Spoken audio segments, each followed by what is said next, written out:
Thank you very much, Paul. I would like to tell you a bit more about my professional background, because the things I'm going to talk about today is also coming from my professional background.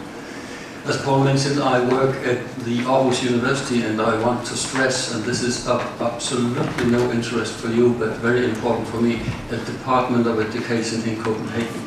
That's not in Aarhus. It would be like being in Madrid University and being placed in Angola. You would always remember to say where you are. So that's my work, and for the past quite a lot of years I've been teaching and researching on educational leadership in schools and other institutions like that. And when you start about that, you find out that schools are not isolated entities in society. They are very much dependent on the society around them, and also on the politics, the national government and so on. And when you see that, you can see that the national government is very much influenced from outside. And what we've seen over the past 10-15 years is that the globalization, the endeavor to make everything a big marketplace, has had a lot of very powerful players. And some of the players have been the transnational associations like the OECD and the European Commission. And they are very interesting in that sense, because I'm convinced that they are very powerful players in it. They make us more market-minded over time, even if those two are not eligible to make legislation. They cannot in any way tell the governments or anybody to do anything. They can encourage us to do it. So when we then look at the governance, that is, which means do they use for encouraging us to do what they think we need to do? And that's what I'm going to look at, and that is my perspective to this talk, a governance perspective on Horizon 2020. And Horizon 2020 is a very important part of what the European Commission does. And it's important both if you want to play with the European partners, with the Commission, and if you want to play in your national states, because Horizon is a model for national science foundations, of fundings and stuff like that. And even in the first papers on Horizon 2020, it was stated that they would try to find something like 80 billion euros for a 7-year period. But they said that the total sum for financing sciences in Europe should be 5 times as big. 80% should come from national sources. We, in the universities, we know that we are asked to find, where there are no national sources, to find them in Europe. So this is something interesting. But anyhow, I think Horizon 2020 is very interesting also because it gives such a clear picture of how transnational agencies think these days, how they want us to behave. And that's the reason why I say the method is the message. That means that the method, the ways they govern, they establish governance, is the message. It's not as much the content of it, it's the message. I would like to try to start with the prelude, because this is a big package. The first part of it was Europe 2020. That was the strategy issued by the head of the Commission, Barroso, a European strategy for smart, sustainable and inclusive growth. This is the first time where you really were waken up, I think, because it says there are 3 grand challenges that societies need to do something about. One is smart growth, developing an economy based on knowledge and innovation, sustainable growth, promoting more resource efficient, greener and more competitive economy, inclusive growth, fostering a high employment economy, delivering social and territorial cohesion. Why should we be scared already there? Because he's talking about economies, he's not talking about societies. That's very important. And it goes on.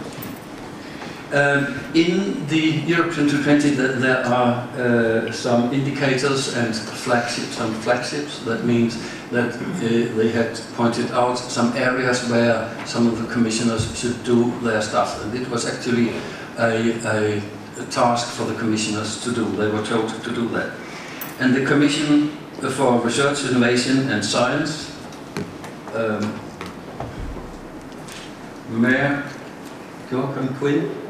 Oh, Mary Gagan Quinn. That's the one. I never get used to that, but I'll just call her the commissioner. She issued in October of 2010, half a year after the Barroso strategy, a innovation union. There's another one.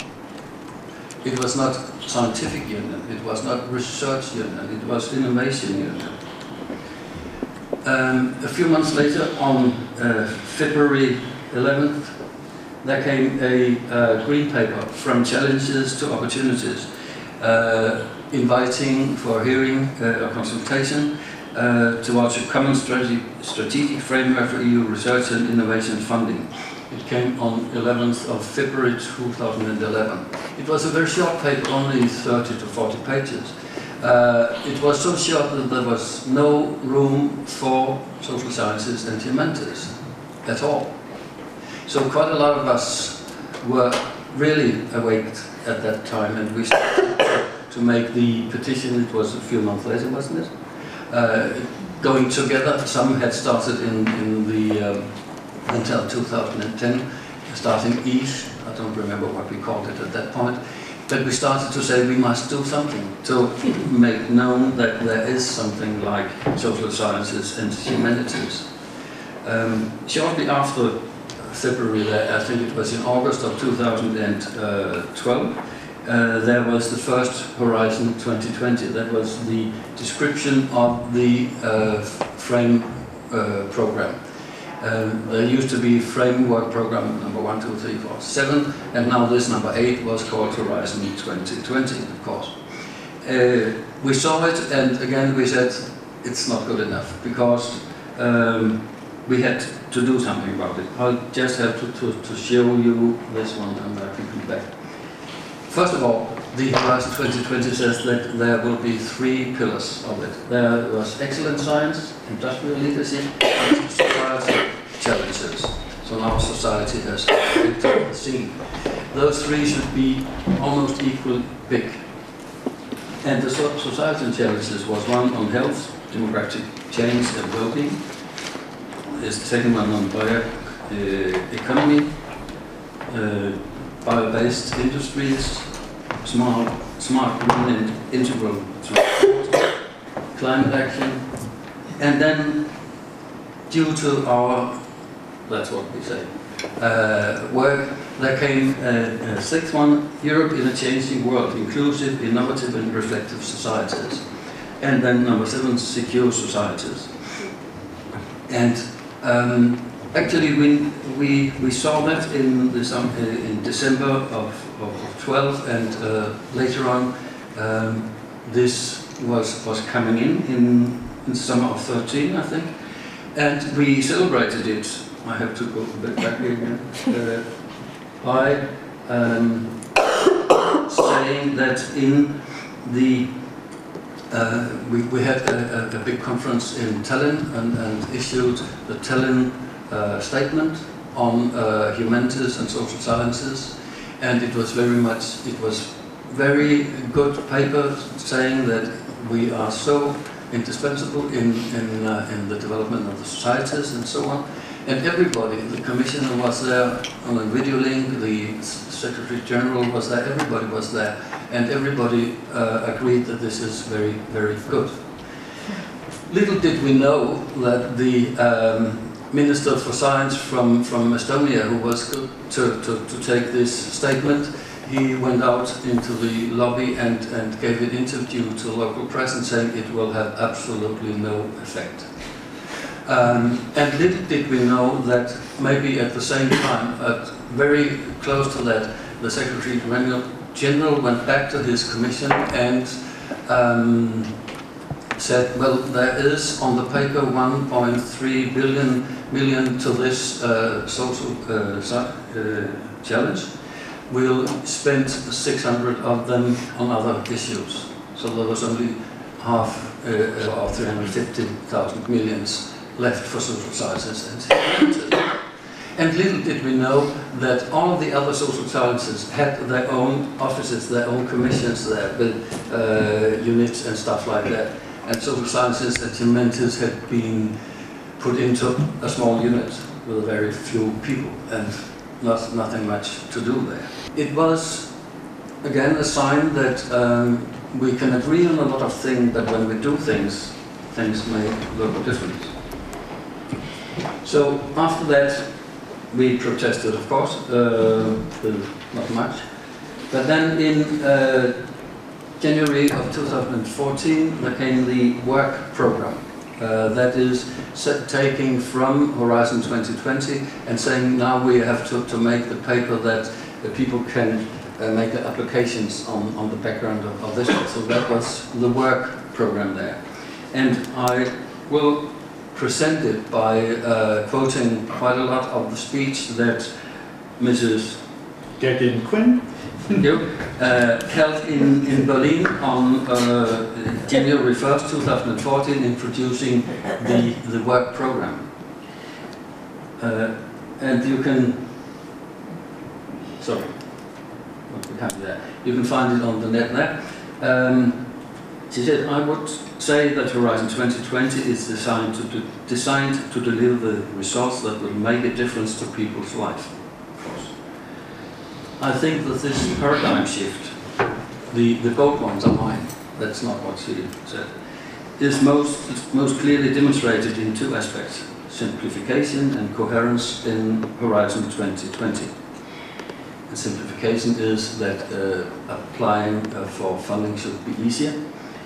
And then the program is also designed to address society's biggest challenges. Issues such as food and energy security, clean transport, public health and climate change cannot be solved by a single field of science or technology, let alone a single member state acting alone. Remember, if you remember the 7 societal challenges, the Europe in the changing world is not mentioned here, so she forgot it at that point. She went on. There it is. It's here that the European added value can make all the difference by making it easier for the best researchers to work together, regardless of borders. We can get bigger, world-changing impact and better results for taxpayers' money. The complex challenges will need solutions that draw upon many different areas of research and innovation. That's why interdisciplinarity is such a crucial aspect of Horizon 2020. We will encourage researchers to get out of their silos, and we expect broader societal aspects to be addressed by embedding the socio-economic sciences and humanities across the whole program. Also note that it is not social sciences and humanities, it's socio-economic sciences and humanities across the whole program. Horizon 2020 will also be less prescriptive about what projects need to do. This will allow researchers and innovators to come up with the bright ideas to address the challenges. However, we will be more demanding about the impacts of research and innovation. And this will be one of the 3 criteria for selecting which proposals get funding. We are counting on Europe's best minds to work together to both solve our societal challenges and make our economy more innovative and more competitive. Simplification will certainly help sell Horizon 2020 to businesses, as will the guiding ethos of support from lab to market, which will offer private companies greater scope to get involved in close market actions. So these are the backgrounds. And now I will try to analyze it in what I call the 6 I's. You know, when you make PowerPoints, it's very tempting to find some catchy and sexy headings. So these are the 6 I's. And I think these 6 I's pretty well covers the intentions, the methods, the governance tools that the Commission wants to make use of in this one. The first one is that it must be interesting. And interesting means policy interesting. It means that it should be helping to solve all of the societal challenges. Already in the Barroso 2020 strategic plan, he states that science should help policymakers or politicians to solve the societal challenges. And of course, naming the challenges in itself is constructing the dominant causes of what is needed, what is it we think is needed here. But it's also underscored very often in the work program that it must be solving some kind of societal challenges. It's about incentives, of course, because it's about funding, it's about economy, it's a funding program, and therefore it is one way of trying to get people to do what you want them to do. But of course you could say as a researcher or scientist, you need not to follow this one. You are not called to apply for money there. You can do it and you can not do it. That's the reason. So it is also in this part, it is soft governance. It's not legislation, it's not hard governance, it's soft governance. But when applied, it is felt very hard. So the incentives are very important. Innovation is one of them. It is in the heading everywhere. It came as in the heading of the Commissioner's Commission, Innovation, Science and Research was there, now innovation is there too. And that is again a sign that it must be interesting for solving the problems, the societal problems. And the Commissioner has framed it so very elegantly from lab to market. The Danish minister said from idea to invoice. It's a bit funny, but not if you look at it actually. It's goal-oriented. We know research. And it has a very linear connection of research to production. In the some of the papers in the hearing papers, the green paper, you can see it, that we want to have something that researchers produce, innovators do, and it is made of use out there. So it is very linear. We have the same interest, of course. And to my mind, maybe we do not. I think researchers have an interest in finding the best possible answers to questions. Policy or politicians need to make good politics, what they think are good politics, and these two things are not always the same. Practitioners want to have something that works in practice. So we cannot just, but that I know I'm talking as an old man, OECD and everybody says that it must be of use for the practitioners and for the policymakers. So they agree on this one. So innovation is a very, very big issue here. The next one is the interdisciplinarity, also called mainstreaming and embedding. Actually, the embedding is the most used word these days, and that is what we have heard, that maybe you cannot see special social challenges for social sciences and humanities, but it shall be embedded in all of the challenges. So it was very interesting looking at the first working papers and looking at the way the Commission had formed the challenges. We found, and it was the Network Society and Science Europe who did the analysis on looking at it, and found that not more than 25% of the calls are social science and humanity related. And then in this area, the humanities, only 10% of the calls in Horizon 2020 working paper mentioned the humanities. So it's a good idea, embedding things, if you do it. But they do not, they do it. And actually, officers from the Commission say, we don't know how. Then some of us say, ask us. Then this is where they forget to ask. They don't really invite us in. We have been discussing, of course, the interdisciplinarity, the out of silos and into science disciplines, but in the vocabulary of the Commission now it is intersectors. It is the close collaborations, not between sectors of science, not between sectors of research, like humanities and social sciences and so on, but between sciences, business and politics. And that would mean, of course, some kind of homogenization. We will learn to see everything in the same way. One is the indicators. They have in all of the papers a lot of indicators. Again, goal orientation and governing by numbers.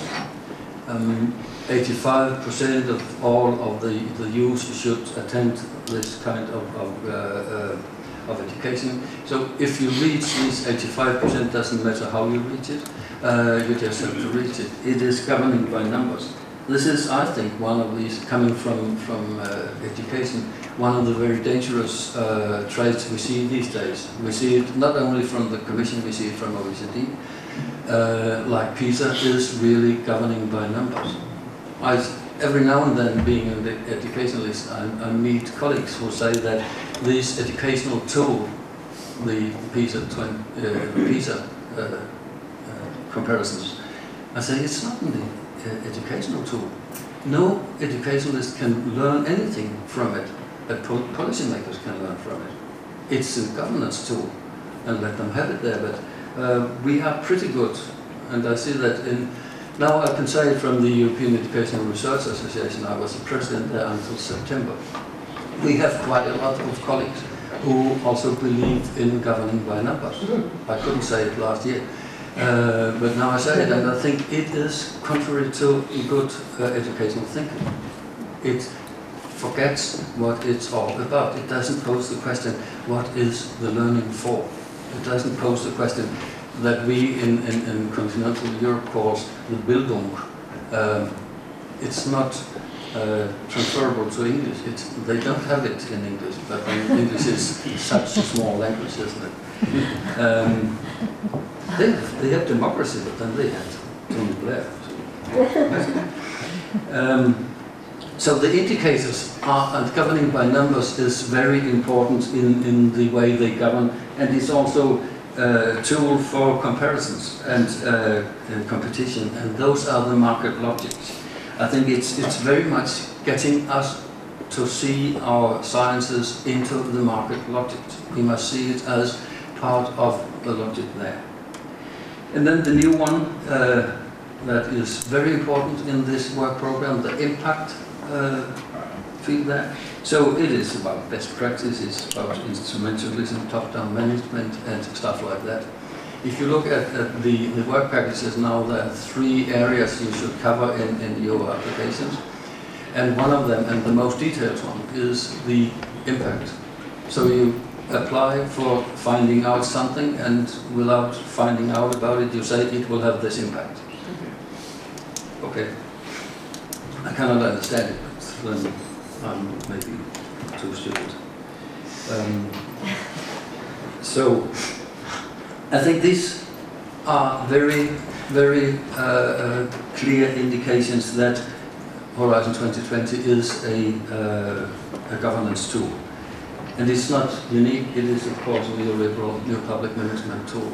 And it's the first time I have seen it so clearly in the European context. We are used to seeing it in the OECD because they sort of invented the new public management in the end of the 90s and have followed that up. But then the OECD is an association for economic rulings and stuff like that. So it's okay with them, but they also use it when it comes to education, of course. So I think this is what happens. And if you want to try to understand these eyes, most of them give good understanding if you use economic theories.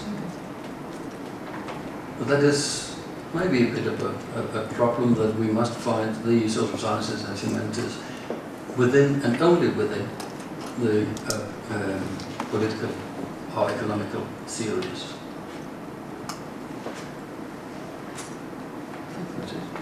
That's it? All right, thank you.